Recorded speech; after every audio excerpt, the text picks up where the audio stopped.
Shalom. Mari saudara-saudara kita membuka firman Tuhan pagi ini di dalam dua bagian. Yaitu yang pertama kita akan baca di Yesaya pasal yang ke-60 ayat 1 sampai dengan ayat yang kedua, dan nanti bagian yang kedua di dalam kitab Perjanjian Baru, yaitu di dalam 2 Korintus pasal 3 ayat yang ke-18.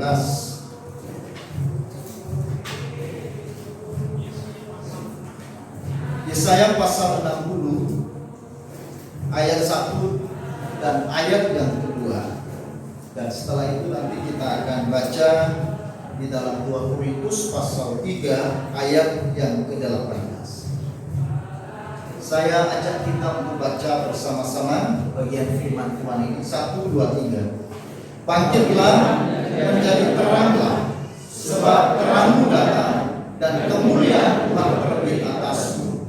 Sebab sesungguhnya kegelapan menutupi bumi, dan kegelapan menutupi bangsa-bangsa. Tetapi terang Tuhan terbit atasmu, dan kemuliaannya menjadi nyata atasmu.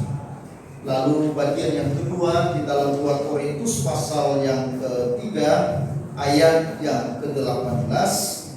2 Korintus pasal yang ketiga ayat 18. Kita akan baca bersama-sama. 1, 2, 3. Dan kita semua mencerminkan kemuliaan Tuhan dengan muka yang tidak tersembung, dan karena kemuliaan itu datangnya dari Tuhan yang adalah Roh, maka kita diubah menjadi serupa dengan gambarnya dalam kemuliaan yang semakin besar. Amin. Berbahagialah kita Bapak Ibu Saudara yang dikasihi oleh Tuhan, yang pagi hari ini boleh membaca bagian firman Tuhan ini, dan kita adalah orang yang lebih berbahagia yang telah membaca, menerima, dan percaya serta melakukan firman Tuhan ini. Nah, saudara-saudara, Allah menciptakan manusia itu menurut gambar dan rupanya. Artinya bahwa manusia adalah cermin dari kemuliaan Allah. Ketika Allah melihat wajah manusia, Allah melihat wajahnya sendiri. Dan ketika ciptaan lain melihat manusia itu, maka mereka melihat kemuliaan Allah. Nah, itulah manusia, saudara-saudara, sejak dari Allah menciptakan di Taman Eden. Jadi manusia itu adalah cermin dari Allah. Tetapi saudara-saudara, cermin itu menjadi kotor, rusak, gelap, karena manusia yang adalah cermin Allah itu jatuh ke dalam dosa, sehingga cermin itu tidak berfungsi lagi dan tidak bisa mencerminkan kemuliaan Allah. Dosa mengakibatkan kemuliaan Allah menjadi hilang dalam diri manusia. Dosa mengakibatkan gambar dan rupa Allah menjadi rusak, sehingga dunia tidak bisa lagi melihat kemuliaan Allah di dalam diri manusia. Tetapi kemudian saudara-saudara, anugerah Tuhan begitu luar biasa, dan kasih setia Tuhan tidak pernah berubah bagi manusia. Allah kita adalah Allah yang merencanakan keselamatan itu, Allah yang senantiasa terus dengan kesetiaan mencari manusia, supaya melalui manusia maka dunia akan melihat Allah yang sesungguhnya. Makanya Yesaya menubuatkan bahwa satu saat kemuliaan Allah, terang Tuhan akan datang kepada orang percaya, yaitu melalui Yesus Kristus yang adalah terang itu, sehingga mereka dapat memancarkan kemuliaan Allah. Saudara-saudara, Yesaya 60 ayat 1 dan 2 tadi, bangkitlah menjadi teranglah, sebab terangmu datang dan kemuliaan Tuhan terbit atasmu. Sebab sesungguhnya kegelapan menutupi bumi dan kekelaman menutupi bangsa-bangsa, tetapi terang Tuhan terbit atasmu dan kemuliaannya menjadi nyata atasmu. Di Taman Eden manusia telah rusak. Manusia yang adalah cermin Allah sudah menjadi kotor. Tetapi sekarang Yesaya menubuatkan bahwa suatu saat akan datang terang yang membersihkan cermin yang gelap. Suatu saat akan datang seorang yang membawa pembersihan dari cermin yang telah rusak dan kotor itu. Itu adalah Yesus. Yesus Kristus datang ke dalam dunia, saudara-saudara, untuk membersihkan cermin Allah atau manusia yang telah rusak dan kotor itu karena dosa. Melalui darah Yesus yang telah tercurah di atas kayu salib, supaya cermin Allah itu yang adalah kita manusia dapat kembali berfungsi sesuai dengan tujuan dan rencananya semula, yaitu menjadi serupa dengan Kristus. Keserupaan dengan Kristus ini yang memungkinkan kita bisa memancarkan kemuliaannya ke dalam dunia ini.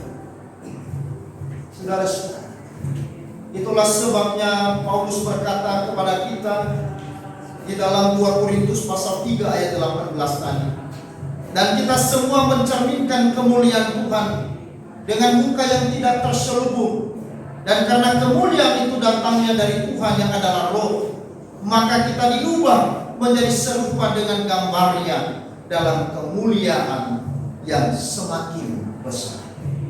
Saudara-saudara yang dikasihi oleh Tuhan, orang percaya akan mengalami transformasi, sehingga orang percaya akan dapat memancarkan kemuliaan Kristus melalui kuasa dan karya Roh Kudus. Minggu yang lalu kita sudah memperingati Hari Pentakosta.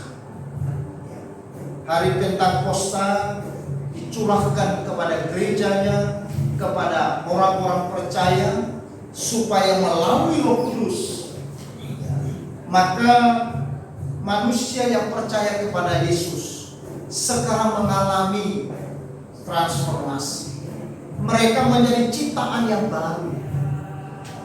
Yang lama sudah berlalu, sesungguhnya yang baru sudah datang.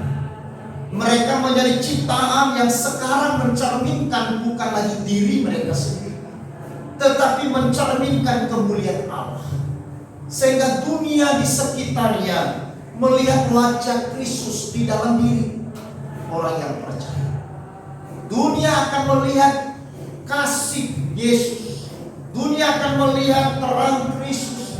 Dunia akan melihat kebaikan, keajaiban daripada Kristus melalui cerminan Allah, yaitu diri daripada orang percaya. Nah, saudara-saudara, itulah tujuan dari Roh Kudus dicurahkan kepada kita, supaya melaluinya orang-orang percaya boleh memancarkan kemuliaan Kristus kepada dunia ini, sehingga dunia akan mengenal siapakah Yesus yang sesungguhnya. Nah, saudara-saudara, balon udara adalah teknologi penerbangan pertama yang manusia ciptakan sebelum pesawat terbang. Nah, balon udara ini, saudara-saudara, ditemukan pada tahun 1783 oleh seorang yang bernama Montgolfier bersaudara.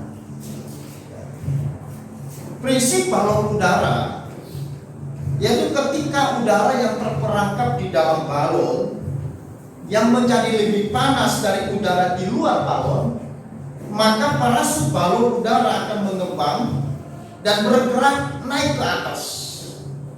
Jadi semakin udara dalam perasut balon itu lebih panas dari udara di luar balon, maka balon udara akan semakin melambung tinggi. Demikian juga balon ini akan lebih tinggi lagi. Jadi ketinggian daripada balon udara ditentukan oleh panas yang ada di dalam burnernya balon udara. Semakin di dalam burnernya itu panas lebih dari udara di luar, maka balon ini akan naik tinggi. Nah, saudara-saudara, prinsip balon udara itu dalam hidup kekristenan kita ini diibaratkan balon udara. Ya. Dan Roh Kudus itu adalah burnernya atau api yang memberi panasnya. Jadi tanpa Roh Kudus kita tidak mungkin bisa naik terbang. Tanpa kuasa Roh Kudus yang bekerja di dalam diri orang percaya, tidak mungkin kita bisa mencerminkan kemuliaan Allah kepada dunia. Tidak mungkin kita menjadi cermin yang baik, yang bisa dilihat, yang bisa dipandang oleh dunia. Peranan dari Roh Kudus begitu penting di dalam hidup orang percaya. Makanya di dalam Kisah Para Rasul pasal 1 ayat 8 dikatakan, tetapi kamu akan menerima kuasa kalau Roh Kudus turun ke atas kamu, dan kamu akan menjadi saksiku di Yerusalem dan di seluruh Yudea dan Samaria dan sampai ke ujung bumi. Melalui kuasa dari Roh Kudus yang bekerja di dalam hati setiap orang percaya, maka disitulah Roh Kudus akan berkarya dalam diri seseorang, sehingga seseorang semakin hari akan semakin serupa dengan Kristus. Keserupaan dengan Kristus memungkinkan diri saudara dan saya akan mampu mencerminkan kemuliaan Allah yang dunia tidak kenal, yang dunia tidak tahu, tetapi melalui kehadiran gereja, melalui kehadiran orang percaya dimanapun, maka mereka sekarang mulai melihat Kristus di dalam hidup saudara. Dunia yang tidak mengenal Yesus, sekarang mereka mengenal Yesus melalui kehidupan daripada orang percaya. Nah, saudara-saudara, bagaimana kita bisa mencerminkan kemuliaan Tuhan ini? Saudara-saudara, yang pertama, di dalam Yohanes pasal 15 ya, ayat yang 8 dikatakan, akulah pokok anggur dan kamulah ranting-rantingnya. Barang siapa tinggal di dalam aku dan aku di dalam dia, ia berbuah banyak. Bagaimana kita bisa mencerminkan kemuliaan Tuhan?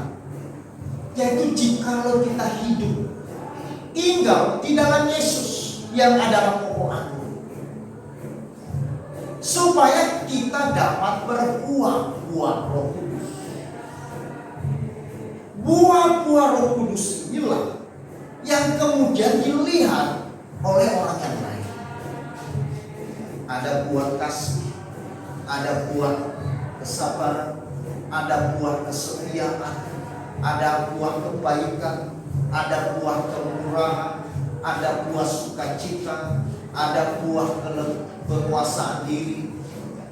Maka melalui buah-buah yang muncul di dalam hidup orang yang percaya, maka ini yang menjadi daya tarik orang-orang dunia, sehingga melihat satu keindahan yang begitu menarik. Bukan lagi diri kita yang menarik, tetapi di dalam diri kita yang menarik mereka, yaitu Yesus. Yesus yang ada di dalam diri kita, yang tinggal di dalam diri kita, itulah yang menarik mereka. Karena Yesus adalah pribadi yang amat baik. Semakin seseorang mengenal Yesus, dia akan semakin melihat kekaguman. Berbeda dengan semakin saudara mengenal seseorang. Semakin saudara mengenal seseorang, maka semakin saudara mengenal yang buruknya. Betul apa tidak? Ya. Kalau kita belum mengenal orang itu begitu dalam, biasanya kita hanya melihat dari luar. Tetapi ketika kita mulai bersahabat dengan seseorang, kita mulai melihat yang di dalam dari seseorang, maka kita akan mulai melihat apa? Keburukan dan kejelekan seseorang. Waktu pacaran, maka biasanya yang baik. Coba kalau sudah menikah, waktu menikah, segala sesuatu yang buruk bagi pasangan kita itu kita lihat.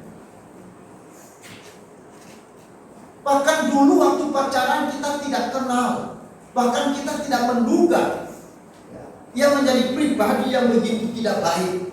Tapi begitu menikah, kita akan lihat dengan telanjang, seperti cermin yang menampakkan akan diri kita sendiri.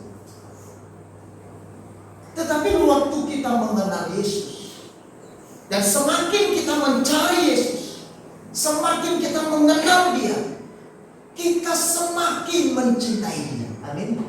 Kita akan semakin melihat keindahan, melihat hal yang begitu luar biasa di dalam dirinya.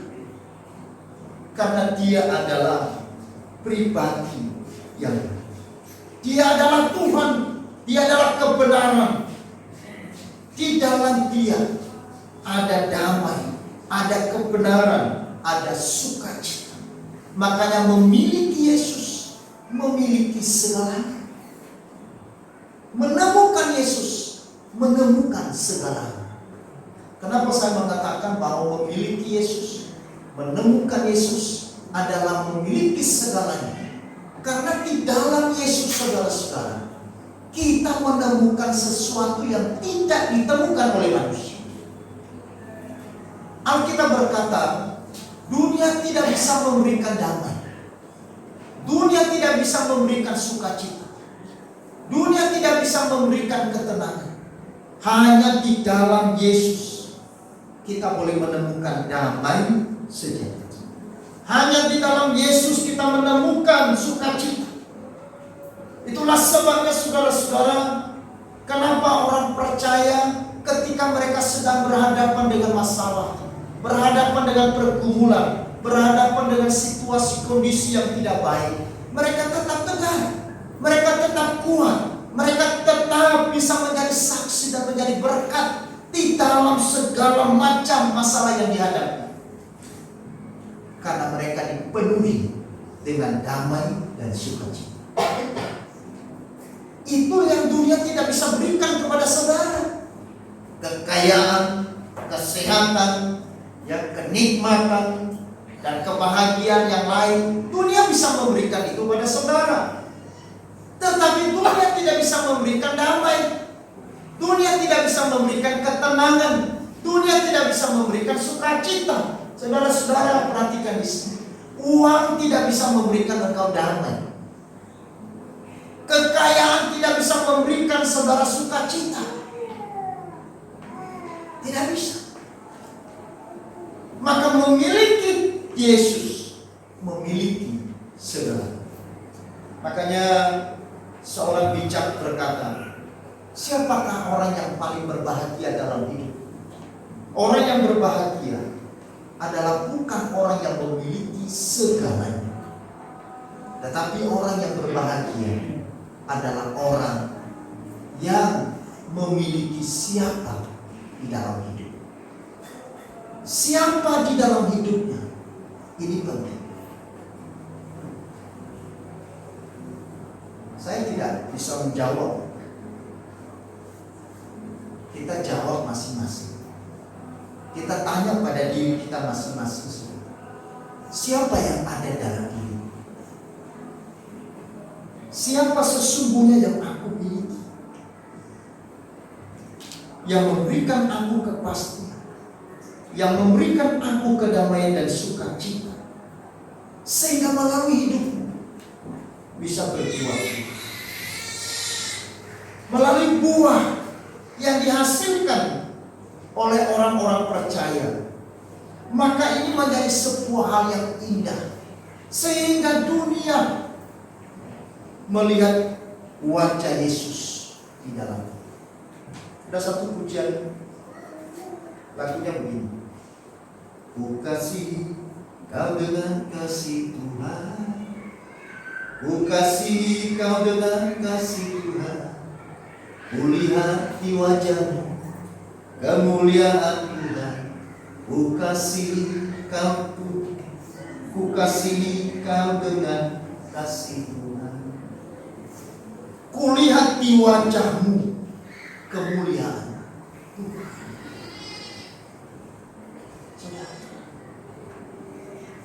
Maka ketika kita hidup tinggal di dalam Yesus, maka dunia akan melihat wajah Yesus, kemuliaan Kristus melalui hidup saudara dan saya. Kemudian yang kedua, hiduplah di dalam terang Kristus dan biarkanlah dirimu memancarkan terang itu, sehingga kegelapan dunia akan sirna. Kita dipanggil untuk mencerminkan kemuliaan Allah, yaitu melalui kita sekalian hidup di dalam terang Kristus. Terang itu terlihat, terang itu tidak bisa ditutupi, terang itu tidak bisa disembunyikan. Terang itu akan memancar, terang itu akan bermakna. Maka kehadiran daripada orang percaya di tengah-tengah dunia adalah menjadi terang. Jadi melalui terang Kristus yang kita miliki, maka di situ saudara-saudara, kita akan memancarkan terang itu sehingga kegelapan dunia akan sirna. Jangan sampai terang kita menjadi padam. Harusnya kegelapan yang sirna karena hadirnya terang. Jangan terang itu dikalahkan oleh kegelapan, karena tidak mungkin ada kegelapan mengalahkan terang. Yang ada terang mengalahkan kegelapan. Di mana ada terang, di sana kegelapan sirna. Dan sebesar apapun kegelapan, tidak bisa menaklukkan dan mengusir terang.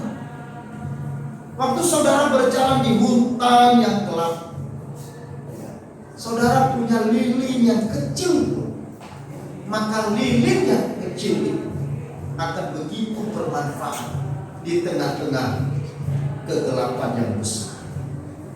Makanya saudara-saudara, Mazmur 65 ayat 1 sampai 2 dikatakan, bersorak-soraklah bagi Allah, hai seluruh bumi, mazmurkanlah kemuliaan namanya, muliakanlah Dia dengan puji.